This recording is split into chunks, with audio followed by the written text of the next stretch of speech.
5 कोटीत काय होणार आहे? किती निधी मिळाला आपल्याला आजवरती या विकास कामांसाठी आणि किती निधी खर्चित झाला? निधीच्या बाबतीत आहे ना सध्या म्हणजे सरकारकडून ज्या पद्धतीने निधी मिळणं अपेक्षित आहे ना, तो निधीच मिळाला नाही. आमच्या खासदार लोकांना किती निधी आहे माहिती आहे का?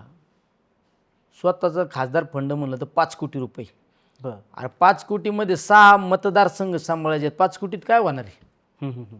पण ठीक आहे, केंद्राच्या ज्या योजना आहे ना त्या आम्ही प्रभावीपणे मांडण्याचा प्रयत्न करतो आणि त्या अंमलात आणण्याचा प्रयत्न करतो. आज माझ्या या पहिल्या फेजमध्ये माझं राऊरी तर शनी शिंगणापूर रेल्वेला मंजुरी मिळाली. 482 कोटी रुपयाला कामाला मंजुरी मिळाली. बरोबर.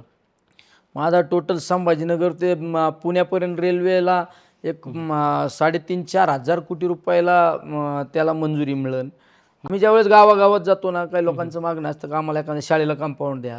हं, हं. याला जो निधी आहे तुटपुंजा निधी, याला जास्त प्रमाणात निधी पाहिजे ना. आम्ही मधल्या काळामध्ये मागणी पण केली का आम्हाला प्रत्येक मतदारसंघा वाईज कमीत कमी 5-5 कोटी रुपये 5-25 कोटी रुपये मिळाले तर आम्हाला छोटे छोटे कामाला देता येते. आता मेडिकल कॉलेजच्या माध्यमातून असं एक चांगल्या प्रकारे इथं रुग्णांची सेवा वगैरे होईल किंवा मोठ्या शहराच्या ठिकाणी जाण्याची गरज नाही भागणार. आपल्या नगरसारख्या ठिकाणी मेडिकल कॉलेज झालं तर रोजगाराच्या दृष्टीने खासदार लंकेंचं काय विजन असणार आहे की